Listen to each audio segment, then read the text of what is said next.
Just working out some technical issues. Not sure.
Good evening, everybody. Thank you for attending this meeting of the Licensing and Public Safety Committee on Wednesday, the 6th of April, 2022. Before we start this evening, I'd just like to outline some housekeeping rules. There are no planned fire alarms, so if it does sound, please leave via the emergency exits. And I request that all mobile phones are kept on silent or switched off. Thank you. Members of the committee are attending in person here at the Civic Centre. Other members of the council may also dial into the meeting via Teams to observe and/or participate in the meeting. Only members of the committee present at the Civic Centre are entitled to a vote. Please note this meeting is recorded and live streamed on YouTube. Members on Teams are asked to keep their microphone on mute and only unmute when they wish to speak. Could I remind members to unmute themselves once they have finished speaking to enable the meeting to proceed smoothly. I am quite deaf and I may ask you to repeat whatever it is you have to say. So I thank you for your patience. We'll start the meeting with apologies, agenda item 1.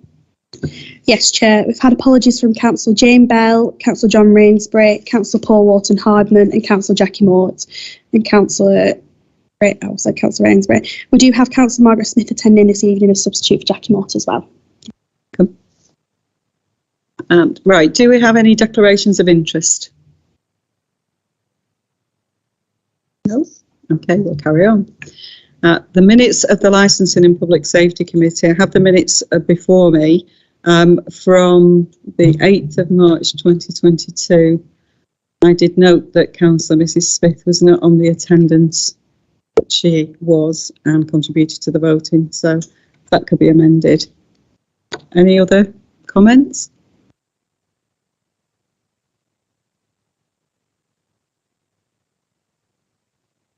Okay, do I have to sign something? Propose, of course, we have to propose and accept them. So, do I have a proposer to accept the minutes of the meeting? Thank you, Councillor Ogilvie. Seconder? Councillor Julie Buttery. Okay, thank you. All those in favour? Thank you.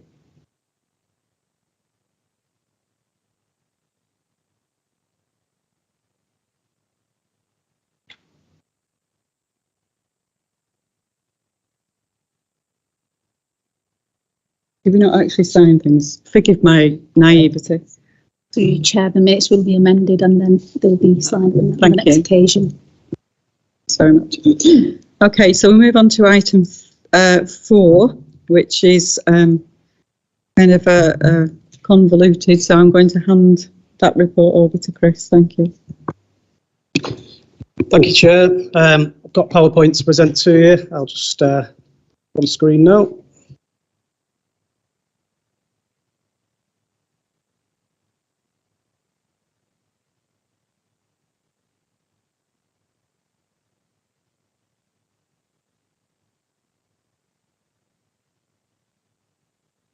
Okay, so agenda item 4 is vehicle age policy and the licensing of Hackney Carriage vehicles. Detailed report was presented to members of the Licensing and Public Safety Committee on the 7th of the 12th, 21. Advised members that following 2 sections of the taxi licensing policy were due for renewal, the vehicle age policy and licensing of Hackney Carriage vehicles. At the meeting, members agreed to a consultation exercise would be undertaken and feedback of that consultation will be presented back to members, and that's why we're here today. So the current position of where we are at the moment, so vehicles will be licensed by this authority when first licensed up to the following ages. So purpose-built taxis and wheelchair accessible vehicles may be 6 years old when first licensed, and all other vehicle types, hatchback, saloon, estates, etc., that are not wheelchair accessible up to 4 years. Vehicles which have been continuously licensed by the council will not be licensed past the following ages. So again, purpose-built taxis or wheelchair accessible vehicles can remain licensed up to 12 years old, and all other vehicle license types, again, hatchbacks, saloons, estates, etc., can be licensed up to 8 years old. And any application where it falls outside of the council's age criteria can come before the General Licence Committee for consideration.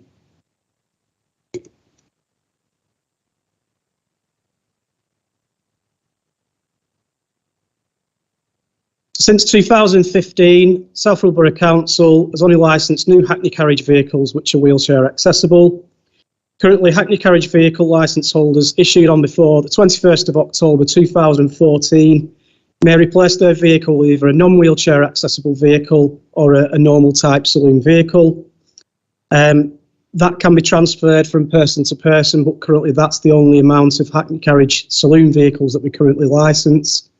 The policy currently states the decision will be reviewed in 2019 when the council will consider whether there is still a balance of vehicles for all taxi users, and thus if the authority is complying with its equality duty. Council will consider whether there is a set balance of vehicles for all taxi users, and thus the authority is complying with its equality duty. Sorry, I think I've just repeated myself there. Okay, statistics as of when the last committee met regarding this policy. So 61 vehicles were licensed by a single operator for Hackney carriages.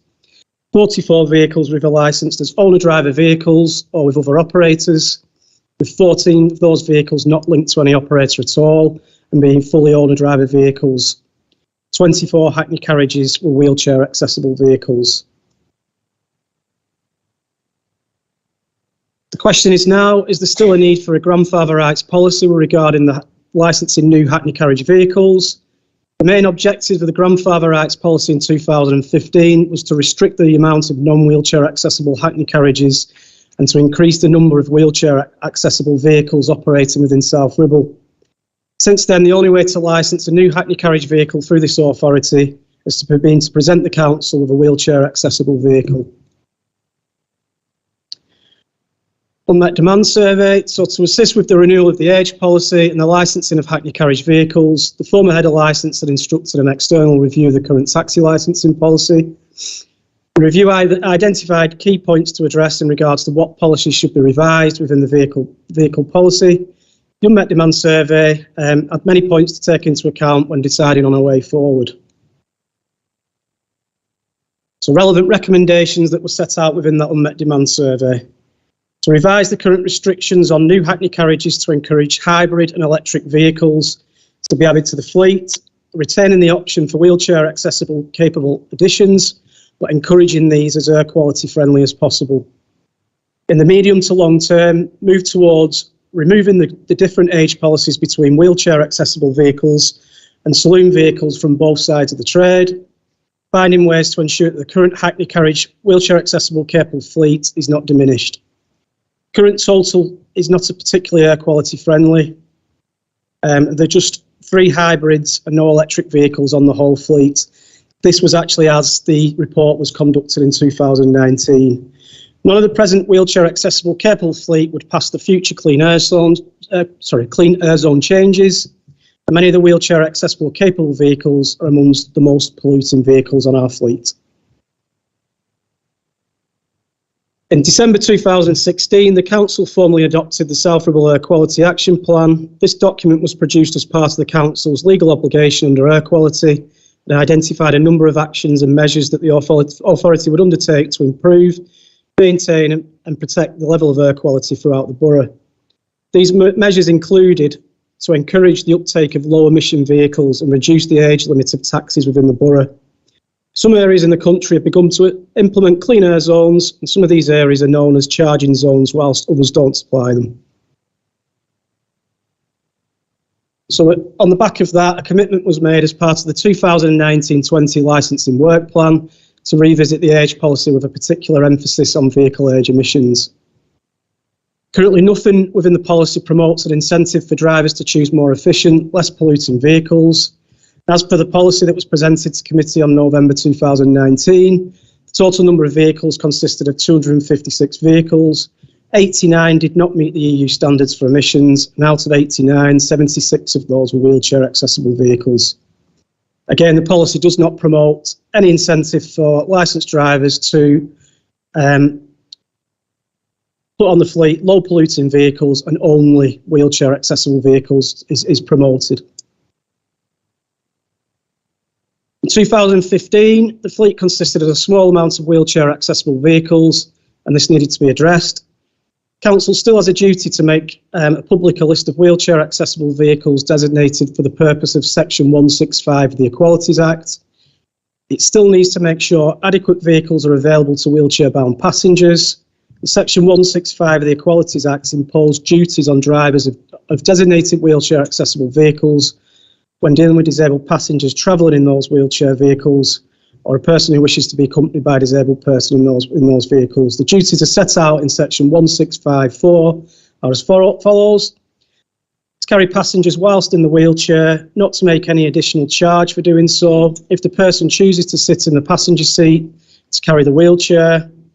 Take such steps that are reasonably necessary to ensure that the passenger is carried safely, reasonably and in comfort, and to give the passenger such mobility assistance as is reasonably required. So availability of electric and hybrid vehicles. So when researching the market for hybrid and electric vehicles, officers we found more cost-effective options to be available for non-wheelchair accessible saloon type vehicles. This may be different in 3 years' time when the policy will be due for another renewal, but currently officers feel the current infrastructure out there of available wheelchair accessible electric vehicles is none really. Current policy promotes to buy a wheelchair accessible vehicle but has no benefits purchasing low polluting hybrid or electric vehicles. So availability of electric vehicles and hybrid vehicles. So this is just 3 that we researched last week. So you've got a 2018 vehicle there that's a fully electric Hackney Carriage vehicle. It's on 107,000 miles, and that is still charged at £42,000. If you look at the white vehicle on the right, that's a brand new vehicle, what's registered in 2022, and that is currently pretty much £50,000 plus VAT on that vehicle. I think it's quite clear that these vehicles are not cost effective for taxi drivers to be able to afford at the moment at the current state.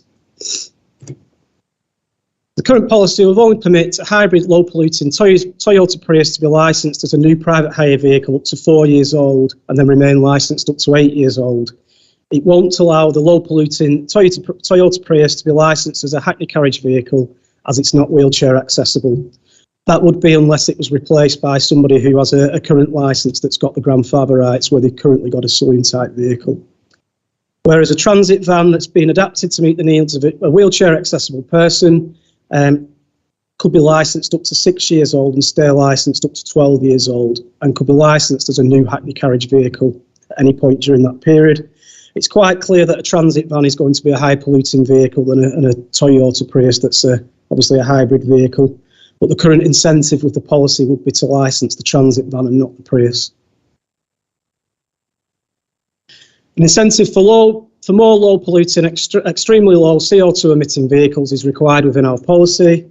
Any changes in vehicle age policy should have regard to the existing Euro ratings, which since 2016 have required manufacturers to produce emissions year on year. Euro 6 applies to all vehicles licensed from the 1st of September 2015 onwards. And the benefits, a 67% reduction in the permissible levels of nitrogen oxides in diesels, and the introduction of particulate numbers for petrols.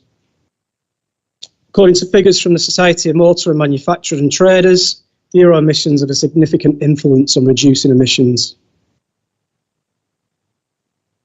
So the consultation exercise.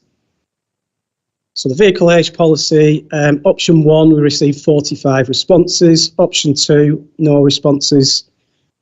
Option 3, so a blanket policy for 5 and 10 for all vehicles, 3. And option 4 for the 4 and 8 years for vehicles that are not Euro 6 rating, and 6 and 8 for vehicles that are. We received 12 responses. Of the 45 responses received in favour of option 1, 39 of those responses were received from one operator who solely uses transit type vehicles to perform school contract work, who would benefit from keeping the policy as it is because their vehicles can stay on up to 12 years old. These vehicles are specifically needed to transport wheelchair-bound children to school safely. Option 4 received 12 responses, who mainly were Hackney Carriage drivers who would benefit from keeping their Euro 6 rated vehicles, which are low polluted vehicles, licensed for longer. Taking into account the responses received, and in addition to the consultation exercise, we ran an extra consultation for an extra 2 weeks during March, which was agreed by the Chair of Licensing, which would look at exemptions for vehicles for school contract type vehicles, which were transit vans. Officers felt the need to consult the trade with views on granting the exemptions from the Euro 6 rule to option 4, specifically relating to vehicles that currently do not meet the proposed Euro 6 rating, but are needed to be licensed to complete specific types of work, in particular special needs school transport. This was not included in the original consultation, and officers felt it was a good idea to be transparent to the trade and include an extra consultation. The exemption would actually be in line with the Transport for London charging zones, who've delayed any charges being applied to wheelchair accessible vehicles until 2025. The government clean air zone frameworks, which create an exemption for vehicles which disable passengers for vehicle tax codes. So included in that additional consultation, within the report, we did receive 10 additional consultations, which, because we wrote the report the day after the consultation ends with time periods, we actually got an extra 10 consultation responses. So where it states in the report, yes was 2 responses, no was 3. The actual consultation responses that came back in time as correct on screen. So it was yes 12 responses and no for 3. So onto the licensing of Hackney Carriage vehicles. So removal of grandfather rights policy to change the cap to the number licence of non-wheelchair accessible vehicles was a resounding yes 41 and no against that. 12, sorry, no against that. So onto officer proposals. So officers feel the preferred option would be option 4, with the additional option of an exemption for special needs school transport vehicles. It would create an incentive to drivers to obtain more low polluting vehicles. Vehicles with low CO2 levels should help create a fleet of low polluting vehicles. Officers feel we'll eventually start to see an increase in electric and hybrid vehicles being licensed by drivers. Drivers should find it more affordable to purchase Euro 6 type vehicles with a less restriction on the age, because obviously they can license them up to 6 years when they first come on. And this option will be reviewed in 3 years' time when the policy will be looked at again, and there may be an infrastructure in place at that point for more electric vehicles. We'll investigate that when that policy is due again at that time. So proposals for the age policy, the exemptions from the rule relating to the Euro 6 for vehicles.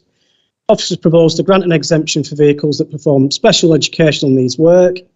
Taking into account the decision by the Transport London, officers propose that the exemption should be granted to vehicles that specifically perform school contract work, so these types of vehicles can continue to be licensed until they're 12 years old, even if they're not Euro 6 rated. TfL are granting these exemptions for all wheelchair accessible vehicles. It's envisaged that following a period of 3 years, manufacturers should be further down the line with producing minibus type vehicles that are less polluting, eco-friendlier, and should be more in line with Euro 6 rating. So the policy wording for that can be found within Appendix 1 attached to this report. The proposal for licensing of new Hackney carriage vehicles. We feel now is the correct time to review the number of saloon Hackney carriage for type vehicles licensed by this authority. We propose to cap the number of saloon vehicles initially to 100 vehicles, thus helping ease the issues surrounding cross-border working and making it easier for out-of-town drivers working with Sufferable to license a vehicle within this authority and not a neighbouring authority. Any driver that wouldn't be within that 100 vehicles capping would still be able to license a wheelchair accessible vehicle as they please, because we are not capping the number of Hackney carriage vehicles licensed in this area, just the non-wheelchair accessible type. Officers propose these options would create a controlled balance of wheelchair accessible vehicles and saloon type vehicles that are greener, compliant with the required CO2 levels, while still complying with its obligations of the Section 165 for equalities for the list of wheelchair accessible vehicles. So recommendations to committee: consider the consultation responses and decide which proposal to accept, including the exemptions for both age policy and capping of non-wheelchair accessible vehicles. In respect of the capping of non-wheelchair accessible vehicles, to initially cap to 100 vehicles, but with the delegated power to the licensing manager in consultation with the chair of licensing to increase that number as market demands for evidence of significant unmet demand from the public. If members are minded to accept the proposals to the vehicle age policy and the licensing of Hackney carriage vehicles, then this report would need to be forwarded on to the next meeting of the full council or a recommendation to formally adopt the proposed policies. That's back to you, Chair. Thank you. Okay, so we've got 2 votes to consider. We're going to open obviously up to the floor for discussion. The first one being the vehicle age policy, which is clearly a comprehensive report. So I'm going to open it up for discussion now. Does anybody have anything they wish to say? Thank you, Chair. Yes, I am minded to go towards the option 4 that the officers are recommended. It includes a bit of flexibility, which I think from a practical point of view is essential, certainly over the short to medium term. The only slight concern I've got is that the previous policy was obviously biased towards wheelchair accessible vehicles, and now it's biased effectively towards saloons. Page 23, on page 23, it talks about reviewing the number of non-wheelchair accessible vehicles every 6 months, but it doesn't make any mention there of checking on the number of wheelchair accessible vehicles that are still around, i.e. if it's biased towards saloons, will the number of wheelchair accessible vehicles actually diminish? So I think we need to keep an eye on that at the same time as we're keeping an eye on the figure of 100, if you like. So if that could be done every 6 months, that would alleviate my concerns about the accessible fleet diminishing effectively. Yes, I think the fact that it's going to be reviewed in 3 years' time is important. Certainly in 3 years' time, we would expect that affordability and availability of electric type vehicles would be much better than it is now. So yes, I would be in favour of option 4. Thanks. Thanks. Chris, did you want to comment? Yes, I think when we look at the procedure of reviewing them every 6 months, we would look at that as part of the procedure, yes. And we are bound by section 165 to make sure we have got an accessible fleet of wheelchair accessible vehicles. So on the balance of that, we would have to look at whether we're still compliant with that regulation and the number of vehicles, whether there's an unmet demand for saloon vehicles. So yes, we would take that into account then. Yeah. Councillor Forrest. As far as I can see,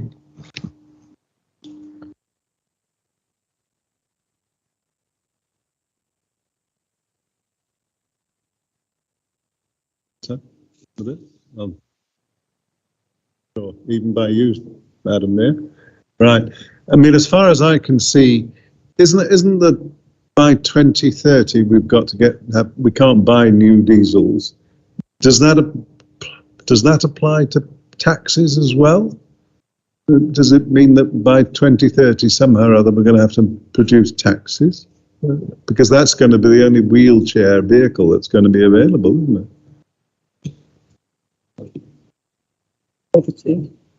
We'll review the policy again in 2025, so that's a consideration we'll have to take into account when we get to there, because in 2025 we'll be reviewing the policy for another 3 years after that, so it would be up for renewal again after that in 2028.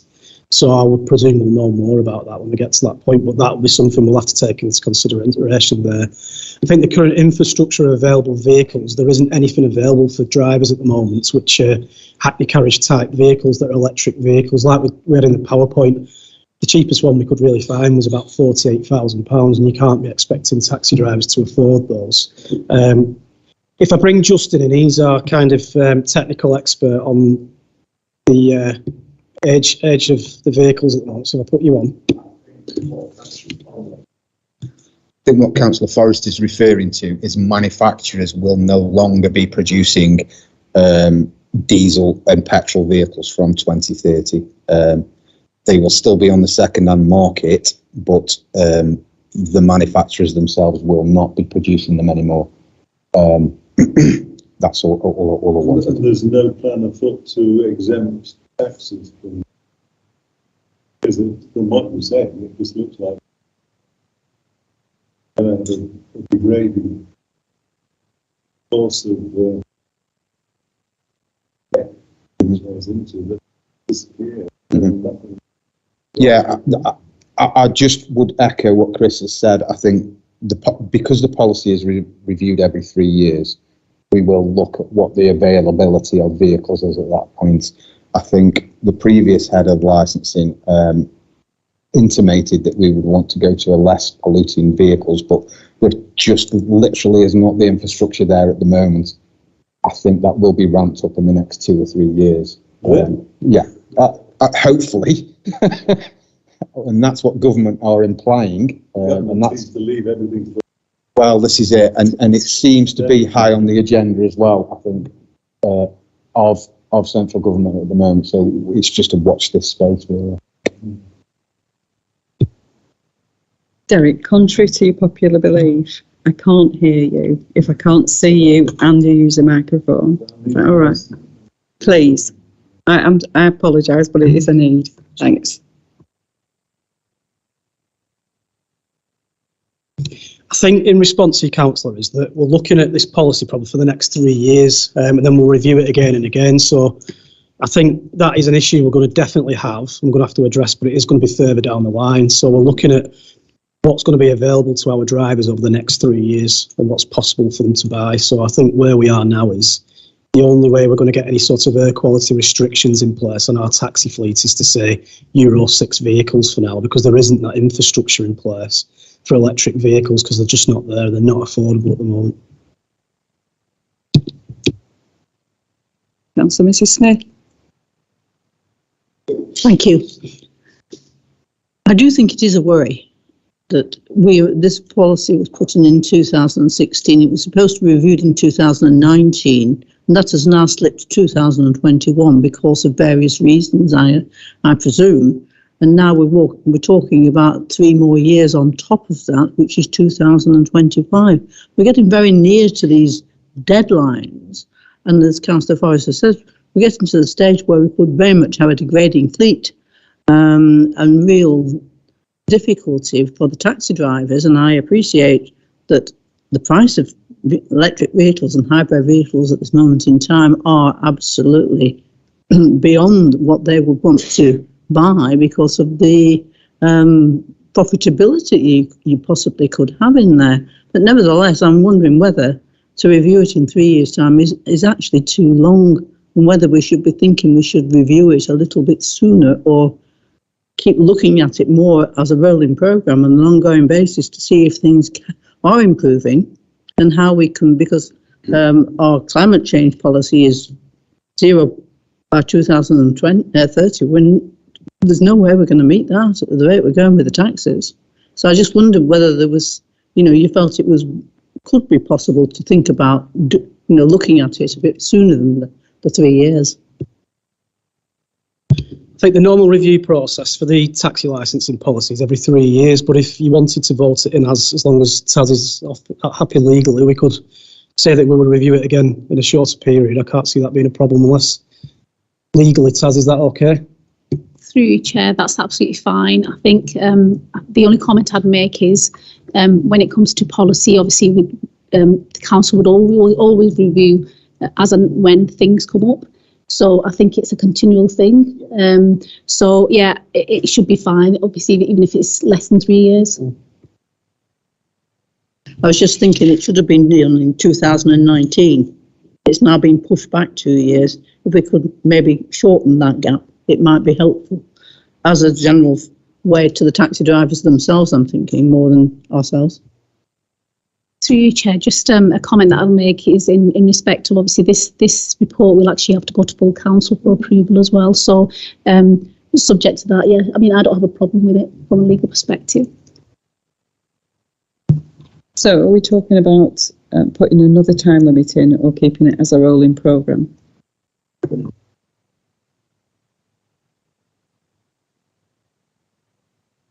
So we're looking at it as a rolling programme. Okay, thanks. Does anybody else wish to speak? Councillor Molyneux? Yes, thank you. That sounds a bit loud.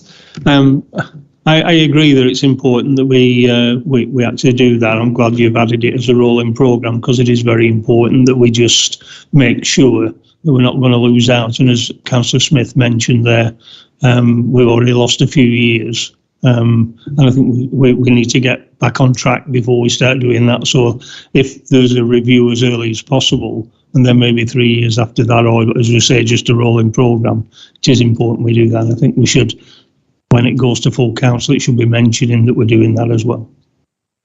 Thank you. Through you, Chair, I think just a comment to make was in terms of when would it actually come back to committee then? Rolling programme. When would you actually bring it back to committee? 12 months, be happy with within the next business plan. So if we don't put it in this business plan for the next 12 months, but we put it in the next business plan for that 12 months, would you be happy with that? So it'd be April to April's business plan is in place now, so it would be on the next business plan for that 12 months that's coming up. So you'd be looking probably from April next year onwards, depending on when the committee dates are set, basically. Councillor Mrs. Smith. Well, I think if you could accommodate it at the first meeting after the April 2023, that probably would be a good idea. And that way you can incorporate it into the business plan. Sorry, I am the substitute. Never apologise. Not for a contribution. Any other comments? No?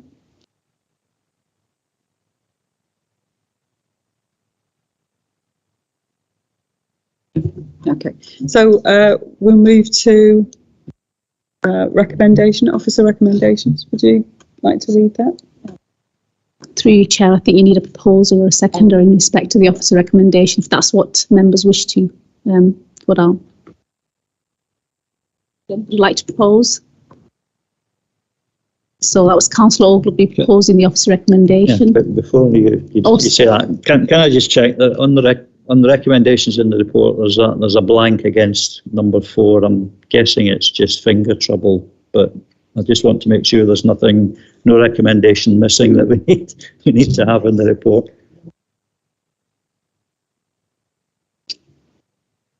So through you, Chair, I think Councillor Ogilvie was proposing the officer recommendation option 4, and Councillor Forrest seconded that. So all those in favour, please could you show hand by voting by hand? That's a unanimous vote. So members have decided to accept the officer recommendation of option 4, including the exemption for the age policy. We'll now move on to the discussion around the capping of the non-wheelchair accessible vehicles. Over to you, Chair. So we're moving on to licensing and Hackney Carriage regarding the grandfather rights. Does anybody have anything they wish to speak? Councillor Ogilvie. Yeah, I'd just like to get a better understanding of the officer's theory and logic behind how this is going to help with the cross-border issue. I read it, but I couldn't quite see how it was going to make a significant difference. We've currently got a lot of out-of-town drivers that are working in South Ribble, that because they find it difficult to licence a vehicle in South Ribble with the restrictions, because there's no age policy in Preston, there isn't in Blackburn, there's a Euro 5 rating policy, I think it is in Chorley. Because of the difficulty here, they then go into another area, getting licensed and coming back doing private hire work here with a Hackney Carriage vehicle licence, which you can do. You can work in another authority for another operator from another authority if you've got a Hackney Carriage vehicle. We're also finding now that we've got at least 4 operators that have got private hire operator licences in South Ribble, but also they've got them outside. And they're transferring the work over to the vehicles in Preston. They're coming back into South Ribble to operate in South Ribble because they're also saying that it's too difficult to get a vehicle in South Ribble because of the age policy and the restrictions on Hackney Carriage vehicles. Currently, the Hackney Carriage vehicles, saloon vehicles, you can only licence one if you've had one before 2014. So those numbers have diminished over the years. People have stopped working, people have passed away, etc. People haven't renewed their licences, so those numbers have started depleting since 2015. So what we're saying is now is because those numbers, there isn't an even balance between saloon vehicles and wheelchair accessible vehicles, we're looking at capping it at 100 just for saloon type vehicles to sort of keep that level at a level which we think's recommended for this area, which is about 100 we would think. But that would look to be changed if market needs were different, if there was unmet demand for the members of the public. Yeah, I'm still struggling to what's the incentive for them not to continue doing what they're currently doing? I think because we're accepting more saloon type vehicles in South Ribble now. So we'll open up where we said we're looking on the 1st of May and the 1st of November. We'll check what that level is. If there's, say, 97 at that point, we'll take 3 new applications. These operators will then, who can't get a saloon vehicle in South Ribble, who will then go into the outside areas to bring them back, will be applying here instead of the outside areas, so it would stop cross-border working as much. I admire your optimism. Does anyone else have a comment? Some way you're going to try and monitor whether this is going to actually happen, I presume. I mean, it seems ridiculous. We're trying to have a policy to clean up the air, and yet we've got them coming in with ancient vehicles from other boroughs. Wouldn't it be better to try, I don't disagree with what you're doing, but also trying to lobby the licensing, whatever they're called, to try and stop the anomalies of people being able to do this. Presumably there is an association of taxi people. Sorry. Yeah, councils are lobbying at the moment. The IOL's lobbying it. It's been going on for quite some time, that. We did bring in policy where our Hackney drivers can't work in other boroughs. Well, they can, sorry, but a percentage of the work they can do, but the majority of the work has to be in South Ribble. But unless those councils have got the same policy in place, we can't stop them coming working in our area. So you can only restrict your own vehicles, we can't restrict those working in our area. And we also can't restrict on subcontracting work between operators, which they can do by having an operator licence here with, say, 2 licensed vehicles on. An operator licence in Preston, for example, with 200 vehicles on, and half of those vehicles are operating in Preston and the other half are operating in Sufferable. It's sort of counterproductive for ourselves because we've no enforcement rights over those vehicles that are in our area. And like you suggest, the air quality of those vehicles is nowhere near as good as what we're proposing here. So we've got to have some sort of incentive to try and get the operators or owners of vehicles to licence them here and not elsewhere. So that's the first option we're looking at, sort of cap it. We have to be, we can't just open the floodgates to saloon type vehicles coming in because we've still got to have that amount of wheelchair accessible vehicles to be compliant with our equalities duties. I could just come back. So the monitoring that you're going to actually do, will that be then reported back to the committee within sort of 6 months, 12 months? We were looking at 6 months, so the 1st of May, the 1st of November, but we weren't looking at putting that back to committee. We was looking at reviewing that between myself and Chair to see whether we need to increase that number of saloons. You could change that. You want to come in, Taz? Through you, Chair, there's no harm in basically bringing this back to committee, just for reasons in respect of providing information, so for noting. So I don't think there's any problem with actually bringing a report back, even if it's on a yearly basis. Justin? Can I also say that the emissions policy in our authority and neighbouring authorities is, I believe, being looked at pan-Lancashire wide. It's not something that we as an authority can lobby on our own, but I believe it's a Lancashire-wide issue that is being lobbied on, and I think Preston and the authorities that are neighbouring that are not meeting the current policies in terms of what Lancashire has set for air policy will be eventually held to task. I don't think we as an authority on our own have any grounds to start saying to Preston, you need to change this, but I think Lancashire do, and they are doing. As far as I'm aware, how long they've put on these requirements to become compliant with the air quality, I am not entirely sure. But if they did do that on Preston's vehicle fleet would be decimated because it has a lot of old vehicles on it. Thank you. Any other speakers? No? Okay. Taz, do you want to read out?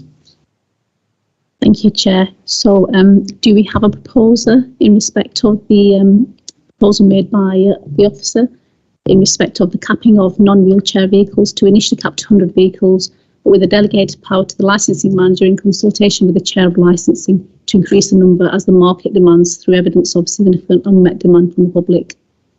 So do we have a proposal in respect of that? Thank you, Councillor Margaret Smith. Do we have a seconder? Thank you, Councillor Buttery. All those in favour of that proposal? That's unanimous. Thank you. So just swiftly moving on, obviously members have voted in respect of both the proposals. So it's just a matter of actually confirming now voting to report to the next meeting of the council with the recommendation for formal adoption of the proposed policies. Do I have a proposal in respect of that, please? Councillor Ogilvie, thank you. And a seconder? Councillor Margaret Smith, thank you very much. All those in favour? That's unanimous. Thank you very much. Over to you, Chair. Spoken about as regards bringing them back, will they be incorporated into those two recommendations that you've taken? Thank you, Councillor Smith. Those have been noted, and obviously those will be minuted, and it will be something for licensing to obviously take into account. That's the end of the business tonight. Thank you very much for all your contributions. Let's see you soon.